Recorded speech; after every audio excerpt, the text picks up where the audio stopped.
Hello everybody, कैसे हैं आप सब। सिंप्लीफाई लॉ में आप सभी का स्वागत है। आज का हमारा सेशन काफ़ी ज़्यादा इम्पॉर्टेंट होने वाला है। इंडियन कॉन्ट्रैक्ट एक्ट का एक बहुत ही इंपॉर्टेंट टॉपिक हम आज डिस्कस करने जा रहे हैं, जिसका नाम है माइनर्स एग्रीमेंट। तो आज हम देखेंगे कि माइनर अगर एग्रीमेंट करता है तो उसकी लीगल पोजीशन क्या होती है, वो किस पोजीशन में रह कर एग्रीमेंट कर सकता है, कर भी सकता है या नहीं, उसके क्या इफ़ेक्ट्स हैं, इन सभी चीज़ों का हम डिस्कस करेंगे। तो चलो शुरू करते हैं। सबसे पहले देखते हैं कि माइनर किसे कहते हैं, क्या है माइनर की डेफिनेशन। तो according to section 3 of the Indian majority act 1875, a minor is a person who has not completed 18 years of age. Very simple. Indian majority act 1875 के एक्ट के अकॉर्डिंग टू सेक्शन 3, माइनर एक ऐसा person है जिसने 18 years of as complete नहीं की है। Okay, आगे बढ़ते हैं। देखिए, minors agreement section 11 clearly states that a minor is not competent to contract. Section 11 क्या कहता है कि माइनर जो है वो कॉन्ट्रैक्ट करने के लिए कॉम्पिटेंट नहीं है। ठीक है, if a person enters into a contract with a minor then such contract is void and inoperative ab initio। अगर कोई भी इंसान किसी भी माइनर के साथ कॉन्ट्रैक्ट करता है तो वो कॉन्ट्रैक्ट ab initio ही वॉइड होगा। ठीक है, void from the beginning only, उसका कोई वजूद नहीं है। The law protects the minor since minors needs protection because they have no experience of legal issues involve in a contract. तो लॉ क्या करता है, माइनर्स को प्रोटेक्ट करता है। क्यों? क्योंकि वो माइनर है, उसे समझ नहीं है क्या सही है क्या गलत है, लीगल इश्यूज़ का एक्सपीरियंस नहीं है। तो यहाँ पे लॉ माइनर्स को प्रोटेक्शन प्रोवाइड करता है। A minor is not bound by any obligation or answerable for any action. Minor किसी भी तरह के ऑब्लिगेशन को बाउंड नहीं है, वो किसी भी एक्शन को आंसरेबल नहीं है। Even if a minor enters into a contract by telling a lie, no legal action can be taken against him. अगर माइनर किसी कॉन्ट्रैक्ट में जाता है झूठ बोल के भी, तो भी उसके ऊपर कोई लीगल एक्शन नहीं लिया जाएगा। But according to section 68, the property of a minor is liable to pay for the necessaries required by the minor. तो देखिए, अकॉर्डिंग टू सेक्शन 68 के अकॉर्डिंग क्या कहते हैं कि जो भी चीज़ें ज़रूरत की हैं माइनर के लिए, तो उन चीज़ों के लिए माइनर तो लायबल नहीं होगा, लेकिन माइनर की जो प्रॉपर्टी है आप उसे लायबल ले सकते हो। ठीक है, आप उसे लायबल कर सकते हो। The main purpose of this section is to protect the rights of those supplying this necessaries to the minor. तो ये जो सेक्शन है ये क्या कर रहा है, उन लोगों की जो राइट है उन्हें प्रोटेक्ट कर रहा है जो माइनर को नेसेसरीज प्रोवाइड कर रहे हैं। अब नेसेसरीज में क्या आएगा, जो भी चीज़ें जो माइनर की ज़रूरत की हैं, जैसे मेडिकल फैसिलिटीज़ ले लीजिए या फिर खाने का सामान ले लीजिए, फूड, क्लोथिंग, शेल्टर, ऐसी जो भी बेसिक नीड्स होती हैं, ये जो नेसेसरीज़ हैं माइनर की, उन्हें इस माइनर को जो भी ये नेसेसरीज़ प्रोवाइड कर रहे हैं, उन लोगों की जो भी राइट्स हैं उन्हें प्रोटेक्ट करने का काम कौन कर रहा है, ये सेक्शन करता है। But what is important to note is that the minor personally cannot be held liable. It is his property that is liable, not the minor. तो जैसे कि मैंने कहा कि जो माइनर है वो पर्सनली लायबल नहीं होगा, उसकी प्रॉपर्टी है, आप उसे लायबल कर सकते हो। केस मोहरी बेबी वर्सेस धर्मोदास घोष 1903 की केस है, बहुत ही इंपॉर्टेंट केस है। हर एग्ज़ाम में, मतलब जो भी किसी भी तरह की एग्ज़ाम हो, अगर माइनर का कोई अगर ऐसा है क्वेश्चन, तो उसमें आप ये मेंशन कर सकते हैं case.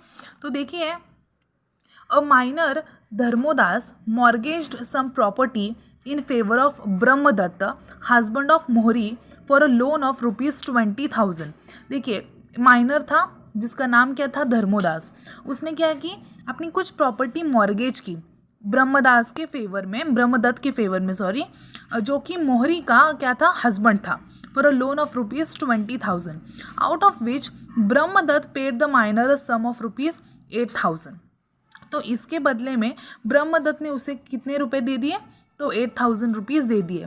He become a major a few months later and filed a suit for the declaration that the mortgage executed by him during his minority was void and should be cancelled. अब जब ये जो धर्मोदास है, ये जब major हुआ, जब बड़ा हुआ, तब ये कहने लगा कि मैंने माइनॉरिटी में रहते हुए जो कॉन्ट्रैक्ट किया था वो तो void है और इसे कैंसिल कर देना चाहिए। So it was held that a mortgage by a minor was void and Brahmadatta was not entitled to repayment of money.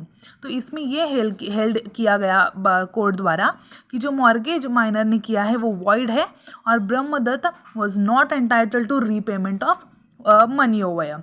तो इस तरह से कॉन्ट्रैक्ट को वॉइड करार कर दिया गया। ओके, अब आप सोच रहे होगे कि ये जो कॉन्ट्रैक्ट है ये ब्रह्मदत्त और धर्मदास के बीच में है, तो यहाँ पे मोहरी बीबी का क्यों नाम है? क्योंकि जब ये प्रोसीडिंग चल रही थी तब उसके पहले जो ब्रह्मदत्त था वो मर गया था, तो इसीलिए उसकी जो बीवी है उसने आगे इस लीगल प्रोसीडिंग को चलाया। तो इसीलिए यहाँ पे मोहरी बीबी वर्सेस धर्मदास घोष के नाम से ये केस है। चलिए आगे बढ़ते हैं। Legal position of minor. पहली देखिए, पहला क्या है? Contract with a minor is absolutely void. ये तो बात फिक्स है कि माइनर के साथ कॉन्ट्रैक्ट ये एब्सोल्युटली वॉइड ही माना जाता है। देखिए, contract with a minor is absolutely void because according to section 11 जो माइनर है वो कॉन्ट्रैक्ट करने के लिए कॉम्पिटेंट नहीं होता है। If a minor receives some money and promises to do something in return, he cannot be enforced by law to perform the act for which he has received money or to return the money। अब minor कुछ पैसे किसी से लेता है और उसके बदले में कुछ काम करने के बारे में कहता है, तो अगर वो नहीं कर रहा है तो आप कोर्ट से ये एनफोर्स नहीं करा सकते हो कि मैंने तो पैसे दिए हैं, इससे वो काम करवाइए, क्योंकि वो माइनर है भाई, उससे आप कुछ नहीं करवा सकते। The case of Mohori Bibee versus Dharmadas Ghose is an important example in this case.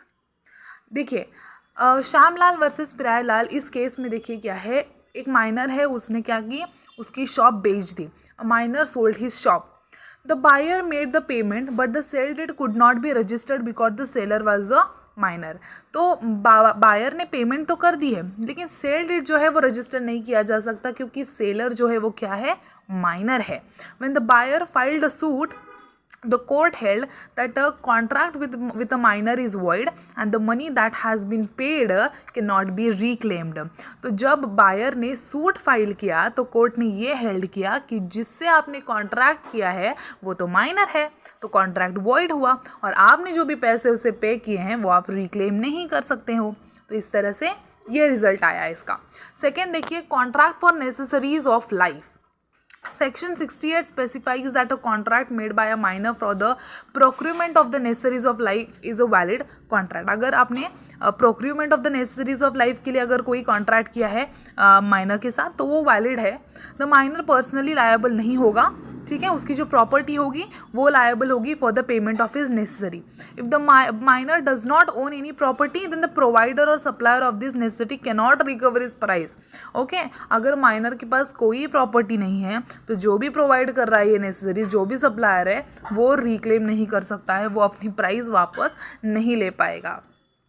तीसरा देखिए, minors contract for his benefits. Minor can make a contract for his benefit. Minor खुद के बेनिफिट के लिए कॉन्ट्रैक्ट कर सकता है। If a contract is beneficial to a minor it can be enforced by him।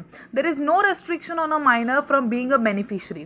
The Contract Act does not classify such contract as void। अगर किसी चीज़ का कॉन्ट्रैक्ट करने में अगर माइनर की खुद की भलाई है तो ये जो कॉन्ट्रैक्ट है वो आप void नहीं मान सकते।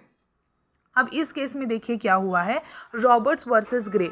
अ minor made a contract with a professional billiard player under which the professional player agreed to teach the minor Roberts the game and take him along on his foreign tours for an agreed amount of money. तो देखिए, एक minor है, उसने एक professional billiard player के साथ contract किया है, ठीक है, जिसमें जो प्रोफेशनल प्लेयर है उसने क्या किया है, माइनर को एग्री किया है कि भाई मैं जो भी तुम्हें गेम हूँ वो सिखाऊंगा और अपने फॉरेन टूर्स पे भी ले जाऊंगा एक पर्टिकुलर एग्रीड अमाउंट के लिए। Okay, the court held that the contract as valid because it was for the benefit of the minor. तो कोर्ट ने इस कॉन्ट्रैक्ट को वैलिड करार दिया है। यहाँ पे क्या है, क्योंकि माइनर ने अपना बेनिफिट देखा है, इसमें माइनर की भलाई है, तो ये कॉन्ट्रैक्ट वैलिड है। और अगर इसमें कुछ ऊपर नीचे हुआ तो यहाँ पे सू भी कर सकता है, कौन, ये प्रोफेशनल बिलियर्ड प्लेयर। ओके, अब आगे बढ़ते हैं। कॉन्ट्रैक्ट बाय पेरेंट्स और guardians of the minor. A contract made by the parent or guardian of a minor for the benefit of the minor is a valid contract. अगर parent ने या guardian ने minor के benefit के लिए अगर कोई कॉन्ट्रैक्ट किया है तो वो वैलिड है.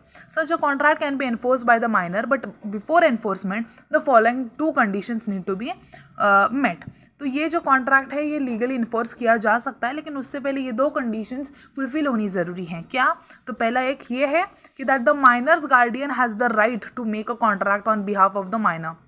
जो भी गार्डियन जो है माइनर का जो कॉन्ट्रैक्ट कर रहा है उसके पास वो राइट होना चाहिए कि वो माइनर के बिहाफ में कॉन्ट्रैक्ट कर सकता है. दूसरा ये कि that the contract is made lawfully and for the benefit of the minor. Illegal नहीं होना चाहिए, अनलॉफुल नहीं होना चाहिए, लॉफुल कॉन्ट्रैक्ट होना चाहिए और माइनर के बेनिफिट में होना चाहिए. Any contract made on behalf of or for a minor is void if the minor on becoming a major can prove that such contract was not made for the minor's benefit or gain. ठीक है, आगे चलकर minor जब major हो जाएगा, जब बड़ा हो जाएगा और अगर ये प्रूफ कर दिया उसने कि ये जो कॉन्ट्रैक्ट जब मैं माइनर था तब किया गया था ये मेरे बेनिफिट या गेन के लिए नहीं था, तो वो कॉन्ट्रैक्ट वॉइड माना जाएगा, उसे वॉइड करार कर दिया जाएगा. पांचवा देखिए, The doctrine of estoppel does not apply against a minor. देखिए, if a minor has by misrepresenting his age induced a party to make a contract with him, he cannot be sued for making the contract or for fraud. अगर minor अपनी as का miss representation करते हुए, देखिए मतलब minor है और बता रहा है मेजर, ठीक है, दिखता भी अच्छा खासा मेजर ही है लेकिन वो है माइनर, तो अपने एज का मिस रिप्रेजेंटेशन करके या सामने वाली पार्टी को इंड्यूस करके अगर कॉन्ट्रैक्ट करता है तो यहाँ पे उसे सू नहीं किया जा सकता फ्रॉड के लिए. If a loan or some property is obtained by the minor by fraud or misrepresentation and the agreement is set aside, the court can direct him on equitable consideration to restore the money or property to the other party. देखिए यहाँ पे क्या कहा है कि अगर minor ने loan लिया है किसी चीज़ का या प्रॉपर्टी ऑब्टेन की है बाय फ्रॉड या मिस रिप्रेजेंटेशन, तो कोर्ट ये कहता है कि इक्विटेबल कंसिडरेशंस को दिमाग में रखते हुए माइनर से वो प्रॉपर्टी जो है रिस्टोर करवा के ली जा सकती है. जो भी मनी अगर उसने लिया होगा लोन वगैरह तो वो भी वापस करके लिया जा सकता है. Well the law gives protection to the minor. Law यहाँ पे माइनर को प्रोटेक्शन तो दे रहा है लेकिन वो उससे चीट करने की लिबर्टी नहीं दे रहा. ओके, आगे देखते हैं minor as an partner. According to Section 30 of the Indian Partnership Act, a minor cannot enter into a partnership contract, but if other partners agree, a minor may be admitted to share the benefits of an existing partnership and can claim the agreed share of profit from the partnership firm. तो देखिए Section 30 of the Indian Partnership Act के according जो minor है वो किसी partnership contract में enter खुद से तो नहीं कर सकते हैं, लेकिन अगर पार्टनर्स जो हैं बाकी के अगर वो एग्री कर जाते हैं कि ये जो माइनर है वो जो भी पार्टनरशिप के जो भी बेनिफिट्स होंगे वो शेयर कर सकता है या अपना जो भी एग्रीड शेयर है वो क्लेम कर सकता है, ठीक है, जो भी प्रॉफिट होगा पार्टनरशिप फर्म में से, तो फिर चल जाएगा. A minor can not personally be held liable for non performance of any duty assigned to him by the firm or for the loss that may accrue to the firm as a result of such non performance. तो अगर minor को देखिए, अगर minor किसी चीज़ को perform नहीं कर सकता है तो उसके नॉन परफॉर्मेंस के लिए आप उसे लायबल नहीं पकड़ सकते, आप उसे रिस्पॉन्सिबल नहीं कर सकते, ठीक है, चाहे जो भी नुकसान हुआ हो फर्म का. Okay, minor as a share holder. A minor being incompetent to contract can not be a share holder of the company. तो इनकम्पिटेंट है कॉन्ट्रैक्ट करने के लिए तो माइनर कंपनी का शेयर होल्डर भी नहीं बन सकता है. If by mistake he becomes a member, समझ लीजिए अगर बन भी गया, the company can resign the transaction and remove his name from the register. तो कंपनी क्या कर सकती है, उसका ट्रांजैक्शन कैंसिल करके रजिस्टर में से उसका नाम हटा सकती है. लेकिन अगर minor acting through his lawful guardian, अगर वो किसी गार्डियन लॉफुल गार्डियन हाँ उसके थ्रू अगर कुछ कर रहा है, एक्ट कर रहा है, तो वो lawful guardian become a share holder by transmission of fully paid shares to him. तो चल जाएगा अगर वो लॉफुल गार्डियन के थ्रू एक्ट कर रहा है या फिर जो रिस्पॉन्सिबिलिटी है वो सारी उसने लॉफुल गार्डियन को दे दी गई है तो फिर वो चल जाएगा. आगे देखते हैं श्योरिटीज लायबिलिटी फॉर माइनर. तो if a person has agreed to stand surety or be a guarantor for a minor, such person would be regarded as the principal debtor and would be liable to pay personally as the minor is not liable to pay. तो देखिए, अगर कोई इंसान किसी minor का guarantor बनता है या श्योरिटी बन जाता है, ठीक है, उसकी गारंटी अगर वो खुद ले लेता है, तो यहाँ पे माइनर नहीं, आप यानी कि जिसने श्योरिटी दी है, जो गारंटर बना है, वो प्रिंसिपल डेटर हो जाएगा। और जो भी पे करना हो, जिसके लिए भी लायबल होना हो, वो उस श्योरिटी को, वो उस गारंटर को ही लायबल होना होगा। यहाँ पे आप माइनर का कुछ लेना देना नहीं है, माइनर को आप कुछ लायबल नहीं कर सकते हो। It is to be noted that the surety must always be an adult, क्योंकि जो श्योरिटी है जो है वो हमेशा अडल्ट होना ये ज़रूरी है। In the case of Kashiba versus Shripat, where an adult have given a guarantee for a minor, the court held the surety as the principal debtor since there could be no proceeding against the minor. देखिए, इस काशीबा versus Shripat के case में भी यही हुआ है कि जो श्योरिटी है उसे प्रिंसिपल डेटर यहाँ पे हेल्ड कर दिया गया है और कोई प्रोसीडिंग्स माइनर के अगेंस्ट नहीं हो सकती है। आगे बढ़ते हैं। No insolvency, a minor can not be declare insolvent as he is incapable of contracting debts and dues are payable from the personal properties of minor and is not personally liable. तो यहाँ पे minor को आप insolvent declare नहीं कर सकते हो, ठीक है, क्योंकि वो किसी तरह के कॉन्ट्रैक्ट को कैपेबल नहीं है, किसी तरह की कॉन्ट्रैक्टिंग डेट्स को वो कैपेबल नहीं है, और जो भी ड्यूज पे करने होंगे उसके पर्सनल प्रॉपर्टी से आप ले सकते हो, वो खुद पर्सनली लायबल नहीं होगा। आगे बढ़ते हैं। 10th, liability for torts. तो देखिए, जो टॉर्ट है ये एक सिविल रॉन्ग है, हम सबको पता है, ठीक है। जो माइनर है वो टॉर्ट के लिए लायबल हो सकता है, जी हाँ, ठीक है। बाकी किसी में लायबल हो ना हो, यहाँ टॉर्ट पे तो आप उसे पकड़ सकते हो, यहाँ पे टॉर्ट में वो लायबल हो सकता है। देखिए, 10 were a minor borrowed a horse, ठीक है, माइनर ने क्या किया है, एक हॉर्स बोरो किया है राइडिंग करने के लिए ही सिर्फ, ठीक है। क्या बोल के लिया है उसने हॉर्स, कि मैं राइडिंग करना चाहता हूँ, राइडिंग के लिए सिर्फ बोरो किया है। And he was held liable when he lend the horse to one of his friends who jumped and killed the horse. तो उसने क्या किया, अपने फ्रेंड को वो हॉर्स दे दिया है, जिसने क्या किया, जंप किया, उसके ऊपर किया होगा, उसके ऊपर से किया होगा, और इस तरह से हॉर्स मर चुका है, किल्ड द हॉर्स। तो यहाँ पे क्या है, जो बोल के तूने बोरो किया था हॉर्स को, वो काम तो तूने किया नहीं, वो छोड़ के किसी और चीज़ के लिए तूने उस हॉर्स को किसी को दे दिया, तो यहाँ पे क्या हुआ है, सिविल रॉन्ग हुआ है, तो यहाँ पे वो लायबल होगा। अब देखिए, माइनर एज एन एजेंट, तो आप बताइए, वो माइनर जो शेयर होल्डर नहीं बन सकता है ऑल, क्या वो एजेंट बन सकता है? देखिए, a minor can be appointed as an agent, ठीक है, minor can be appointed as an agent, but according to section 184, the person appointing the minor or the principal would be held responsible for the minor activities, ठीक है। यहाँ पे क्या किया है कि माइनर को आप एजेंट अपॉइंट कर सकते हो, लेकिन जिस भी इंसान ने उसे एज मतलब अपॉइंट किया गया है, जो माइनर को जिसने भी अपॉइंट किया है, वो उसके सारी एक्टिविटीज़ के लिए यहाँ पे रिस्पॉन्सिबल होगा। The principal can not by law hold a minor agent responsible for carelessness, wilful neglect or misperformance of his duty. तो जो प्रिंसिपल है जिसने उसे एज अ एजेंट करके अपॉइंट किया है, उसके रिस्पॉन्सिबल बिहेवियर के लिए, उसके केयरलेसनेस के लिए, उसके विलफुल निगलेक्ट या मिस परफॉर्मेंस के लिए उसे आप क्या होल्ड नहीं कर सकते हो रिस्पॉन्सिबल, ठीक है। A minor may be appointed as an agent but he can not appoint an agent. Minor as agent तो अपॉइंट हो सकता है, लेकिन माइनर खुद एजेंट अपॉइंट नहीं कर सकता है, okay. In other words, a minor can be an agent but he can not be the principal. वो खुद एजेंट तो बन सकता है किसी की अपॉइंट करने की वजह से, लेकिन वो खुद प्रिंसिपल नहीं बन सकता, यानी कि वो किसी को एज अ एजेंट अपॉइंट नहीं कर सकता है। ओके, तो ये था माइनर्स एग्रीमेंट। हमने देखे कि माइनर की लीगल पोजीशन क्या है, माइनर अगर एग्रीमेंट करता है तो उसके क्या क्या इफ़ेक्ट्स हो सकते हैं। ओवरऑल हमने तो ये देखा, इसका जो मॉरल ऑफ द स्टोरी हम कह सकते हैं यही निकली है कि भाई संभल कर कॉन्ट्रैक्ट करना। हो सकता है आपको लग रहा है कि वो मेजर हो, लेकिन वो मेजर नहीं होगा। लीगली देखिए कि वो मेजर है या नहीं, ठीक है, वो उसके 18 साल पूरे हो चुके हैं या नहीं, वरना आप बहुत बड़ी मुश्किल में फंस सकते हो, आपके पैसे आप रिक्लेम नहीं कर सकते हो।